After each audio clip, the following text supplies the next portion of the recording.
We're ready to build our very first SharePoint Framework solution. And what we're going to be doing now is we're going to build a web part that's going to allow us to display some information on the page and test out some of the most basic features of the SharePoint Framework.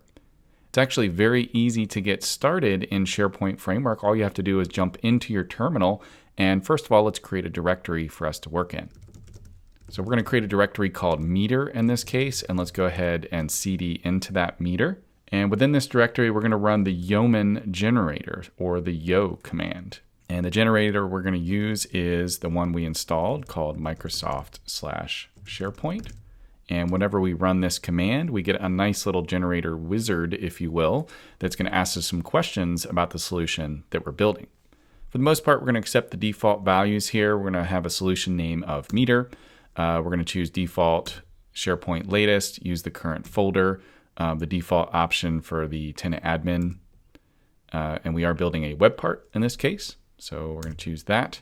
And I'm not going to use hello world. I hate hello world examples, so we're going to use a real example in this case. Our web part name is going to be called meter, and we'll leave the default description, and we're going to choose no JavaScript framework. We're going to come back to this in a later lesson, but for now we're going to choose the most basic option.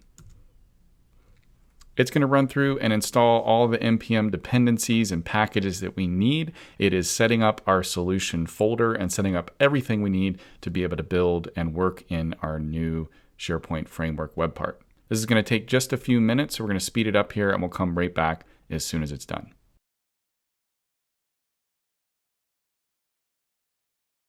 Great, so we are all done. You can see you get a nice little congratulations message there, which makes you feel very good, like you accomplished something. And you see there it says run gulp serve to play with it. And we're going to do that in just a moment. But first, if this is the very first time you've ever developed a SharePoint Framework solution, you should run one command, which is gulp trust dev cert. And all this does when you run this is it installs an SSL certificate so that you can serve up the local development server over HTTPS, which you should do. And that's a one-time thing. You don't have to do that every time you create a solution. It's just one time per environment when you first start working with SharePoint Framework. With that done, we can go ahead and run gulp serve to go ahead and play with our solution.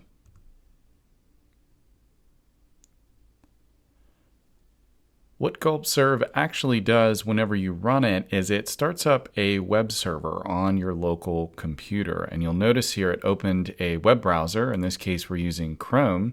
And within the web browser, we are actually running on the local host. And within this local host, we have a file that we're serving up to the browser called workbench.html. And you'll see right at the top of the window there, it says SharePoint Workbench. This is what is known as SharePoint's local workbench, and you can actually develop your SharePoint web parts locally without having an internet connection because you have this local workbench that serves up your web part and allows you to play with it and test it within a local environment that's not even connected to an actual SharePoint environment. And as you'll see here within my local workbench, I can go ahead and click on this blue plus, and there is our meter web part that we have created. And if I click on that, it's going to add that to the page. And within the local workbench, I can start to test this. I can interact with it. I can view it just as I would view it on an actual SharePoint page once it has been deployed. There may be a lot of aspects of your web parts as you develop them that may require a working live SharePoint environment in order to test them. For example, perhaps your web part reaches out to SharePoint Web Services to retrieve data from your SharePoint environment. And in that case, you will require a live SharePoint environment in which you can test. And for those purposes, you also have what is known as the remote SharePoint Workbench. In order to get to your remote SharePoint Workbench while you have your local workbench up and running, you can go to a new tab and type in the address of your SharePoint Online tenant, which in my case is orc.sharepoint.com. And I have a site collection at sites/Kyle. And then on the end of your site collection web address, you can add _layouts/15/workbench.aspx. This is a special URL that is available on all SharePoint Online tenants. And this URL, once you launch it, looks a lot like the local SharePoint workbench. However, the big difference here is that we are online and we are authenticated and we are live within a real SharePoint environment where we can connect to real SharePoint data and test the real Office 365 web services online. And this works very similarly to the local workbench. I can go ahead and click on the blue plus here. I will have more options in this case because we can see all of the SharePoint Framework web parts that are available in this particular environment. But if I scroll down, you will eventually see our meter web part right here.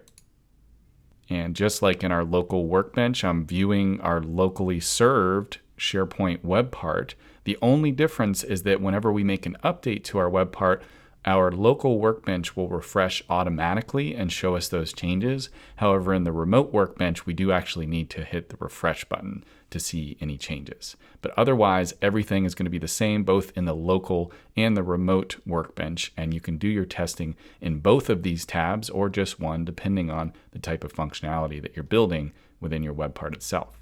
Just to demonstrate this functionality within our local workbench tab in our web browser, we're going to leave that open and we're going to go back to our terminal, and I want to open up this solution in Visual Studio Code.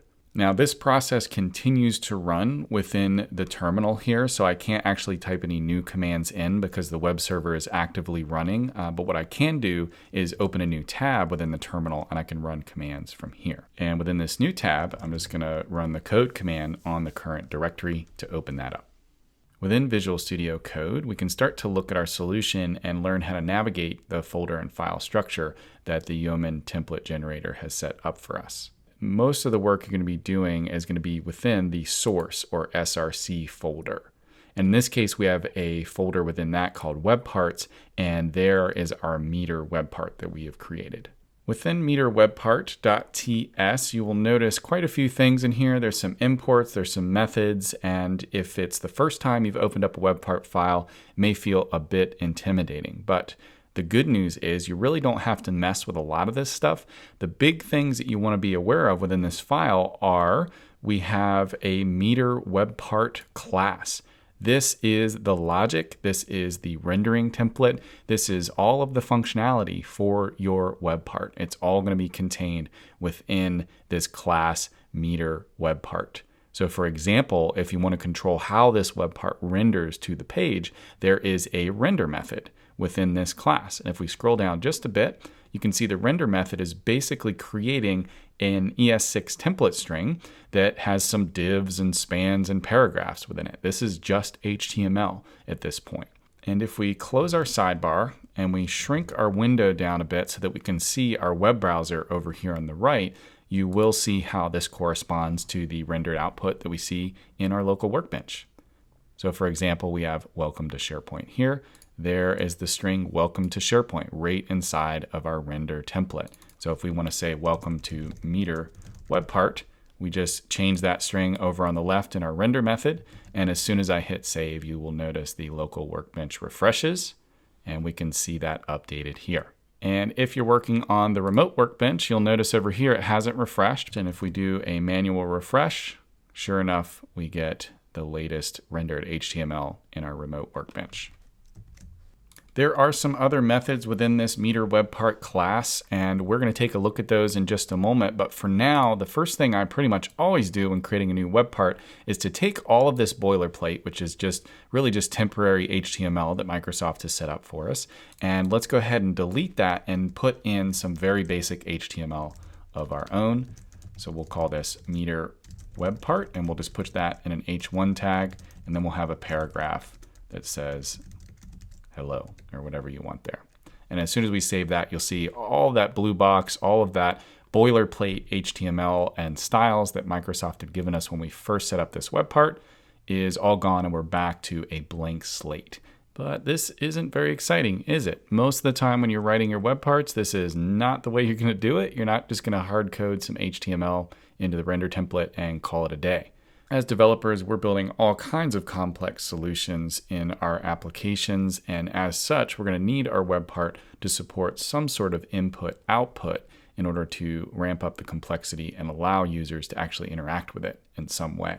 One of the most important aspects in working with SharePoint Framework web parts is to learn how to utilize and leverage web part properties. Whenever you first set up your first SharePoint Framework web part, in the boilerplate that Microsoft gives us, you do actually already have a web part property configured for you. And if you were to go into your workbench and click on the little pencil icon or the Edit Web Part button, you'll notice that over on the panel, the property pane that opens up, we have a description field.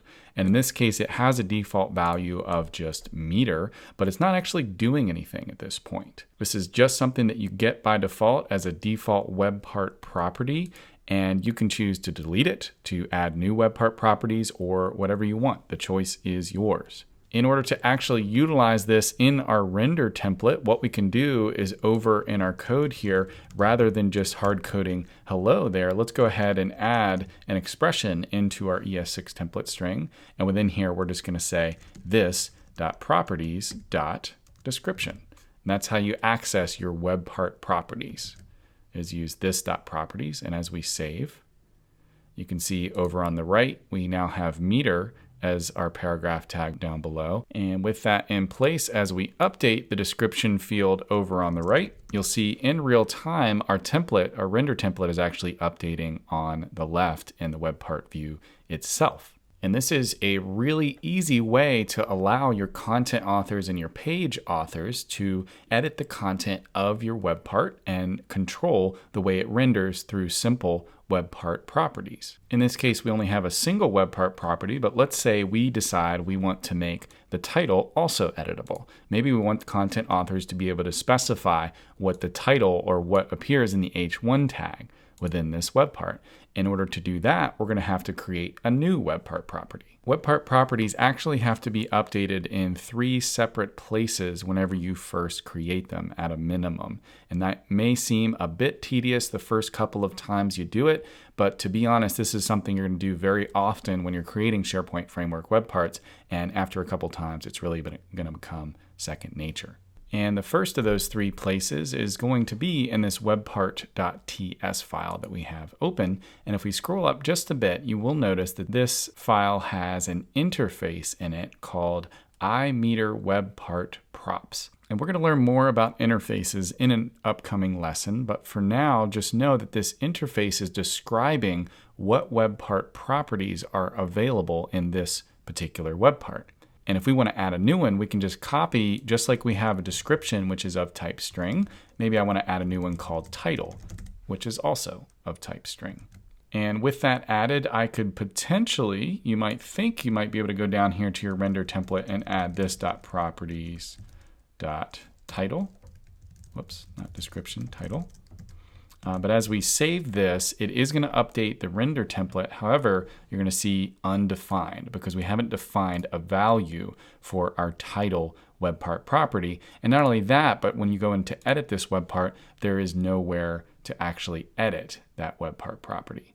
So that's why we need to update this in multiple places. We're going to have to go to the second place where we need to update this, which is called our web part manifest file. You can find this in the sidebar right next to your webpart.ts file. You'll notice there is a JSON file called meterwebpart.manifest.json. Let's go ahead and open this up. We'll shrink the sidebar back down. And within this file, it basically contains some configuration for this particular web part. This was set up automatically by the Yeoman template generator. And you don't have to change most of the settings in this file. However, there's a particular entry in here that we are interested in that's going to allow us to change what web part properties are available to this web part. And if you scroll all the way down, there is an array of pre-configured entries. And it's using the square brackets to indicate it's an array. And within that, you have these objects. And each of these objects is a setting for this web part. You'll notice it has things like the title of the web part and the description, but then there's an object down below that contains the web part property definitions as well as their default values. And just as before, we have only a single property called description, which has a default value of meter. We want to add a new property in this case. Let's go ahead and add that to our object. This is going to be called title, and let's just have a blank string as our default value in this case.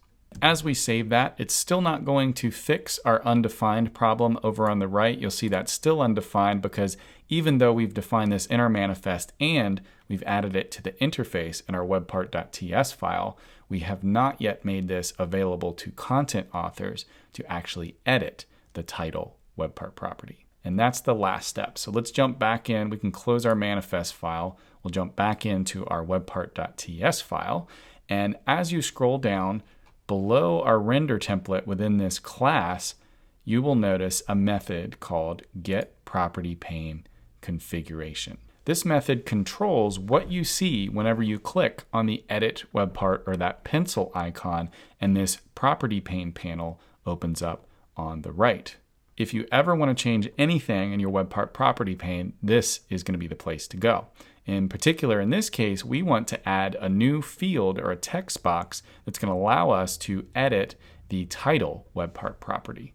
The easiest way to do that is to come down to group fields where you can see we already have a text field or a property pane text field for the description webpart property. So that is actually what is allowing us to have this description field text box that appears in our property pane. And if we want to add a new one, this is within an array called group fields.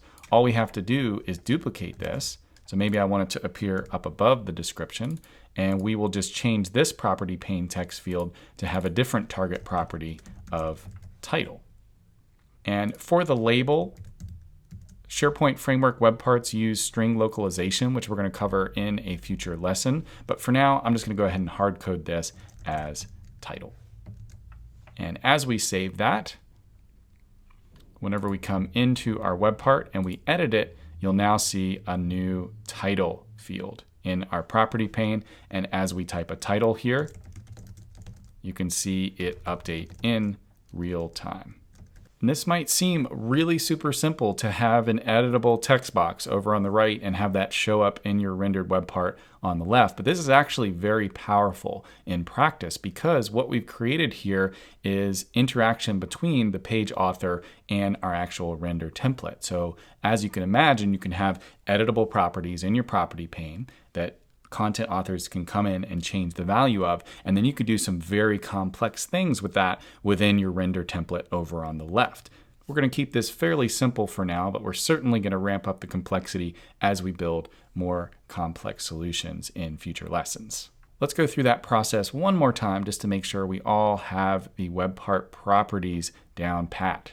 So once again, in our webpart.ts file, let's find our interface, which is called iMeterWebPartProps. I'm going to create a new webpart property here that is called percentage that is of type number. And we haven't talked a lot about what we're actually doing in this meter webpart. And the reason we're calling it a meter is because I want to be able to show some sort of progress, some sort of percentage between 0 and 100 of a project or a product that we're working on or anything that we want. And we can use this web part to display the status of something using this percentage value. So let's save that and let's also open up our sidebar. And just as we did before, we're going to go to the second place we need to edit, which is in our web part manifest file. And within the properties object in the pre-configured entries array, we're going to add a default value for percentage, which is going to be 0. And let's go ahead and save that and close this file. And finally, we need a text box to be able to enter the value of our percentage. So the third place we always go when we're working with new web part properties is to our getPropertyPaneConfiguration method. And within there, just as before, we're going to go to our group fields. We're going to duplicate one of these. Make sure to add a comma because it is an array. And on that bottom one, we're going to change our target property to percentage, and we'll give that a label of percentage. And with that done, we now have in our property pane a new text box where we can enter the percentage. So we can enter 75, for example. And we now need to use that in our rendered web part HTML in order to actually see that value. So let's go to our render method up above here, and let's just add a div down below, and we'll add an expression for this.properties.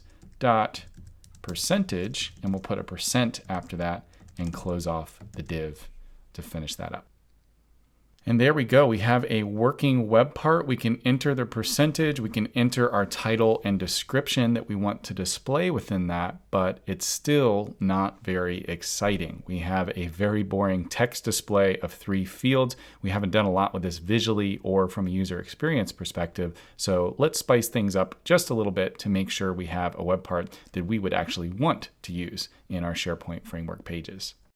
In order to make our value or our percentage in our meter web part look a little more visually interesting, we're going to be using a technique by Mark Carone. You can find the link to his Medium post that explains exactly how this works in the description of the video below. And what Mark has done is he's basically created a donut style pie chart using SVG. And we can drop this into our web part to transform the value from a boring text value into a nice stylized SVG chart. So what I'm going to do is I'm going to copy and paste some of Mark's code directly into our web part and replace our div where we're outputting the percentage with this SVG code. And if we just give that a quick save, we can actually see that in the local workbench and see how our donut style pie chart appears. And this is not wired up to our SharePoint web part property just yet. But before we do that, let's take a look at the SVG and just try to understand, first of all, how it works. And Mark has actually done this very cleverly. It looks a little bit like nonsense when you first paste it in because it has these crazy long numbers with these 15.9, blah, blah, blah, blah. But really, it's actually very clever because you'll notice that you only need to update your percentage that you want to display in that donut chart in 2 places. So I'm going to make the window a little bit wider here so we can have a better look. And you'll notice, first of all, there is a circle element here, and it has a stroke dash array of 8515. And if I were to change that to 7525 and hit save, you'll notice in the workbench it updates to be 75% filled. If I were to change that to be 1585, obviously it's only going to be 15% filled when that refreshes. And as long as those numbers add up to 100, we are going to be good to go.